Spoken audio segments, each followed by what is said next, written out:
விஹானோட vision டெவலப்மெண்ட்காகவும் அவனோட dummy டைமை எங்கேஜிங்காக வச்சுக்கிறதுக்காகவும் தான் இந்த 2 ப்ராடக்ட்டும் லிட்டில் ஜீனியஸ் ஸ்டோர்ன்ற இன்ஸ்டாகிராம் பேஜில் வந்து நான் வாங்கியிருந்தேன். இது 2ம் ஆர்டர் பண்ணதுக்கப்புறம் எப்படா வரும்னு ரொம்ப ஆர்வமாக வெயிட் பண்ணிட்டு இருந்தேன் நான். இந்த டம்ப்ளிங் மங்கி வந்து பேபியோட டம்மி டைமை வந்து ரொம்பவே எங்கேஜிங்காக வச்சுக்கும். இதுக்கு வந்து 3 பேட்டரிஸ் போட்டு ஆன் பண்ணிட்டீங்கன்னா அதில் வந்து ஒரு மியூசிக்கோட ஒரு டான்ஸ் வருது. பார்க்கும்போது நம்மளுக்கே ஆர்வமாக இருக்குது. குழந்தைங்க வந்து டம்மி டைமில் கொடுக்கும்போது அதை வந்து ரொம்பவே ஆர்வமாக வேடிக்கை பார்ப்பாங்க.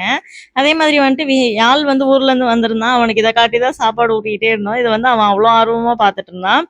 அதே மாதிரி வந்துட்டு விஷன் கார்ட்ஸில் பார்த்தீங்கன்னா high contrast black and white colours இருக்குது. அதுவும் ரெட் கலர்ஸும் கொடுத்துருக்காங்க. பேபியோட விஷன் வந்து டெவலப்மெண்ட்க்கு ரொம்ப யூஸ்ஃபுல்லாக இருக்கும். சீக்கிரமாக ஃபோக்கஸ் பண்ண ஹெல்ப் பண்ணும். பேபி அட்டென்ஷன் வந்து நல்லா கேட்ச் பண்ணுறாங்க. அதே மாதிரி வந்துட்டு பேபி ஃப்ரெண்ட்லி, ஷார்ப் எட்ஜஸ்லாம் கிடையவே கிடையாது. ஸ்க்ரீன் இல்லாமல் லேர்னிங்கும் இருக்குன்னு நான் நினைக்கிறேன். இந்த 2 ப்ராடக்ட்டோட லிங்க்கும் வேணா நீங்கள் கமெண்ட்டில் லிங்க்னு டைப் பண்ணுங்கள். பை கைஸ், நாளைக்கு இன்னொரு வீடியோவில் பார்க்கலாம். மறக்காம சேனலை சப்ஸ்கிரைப் பண்ணிட்டு ஃபாலோ பண்ணிக்கோங்க. பை.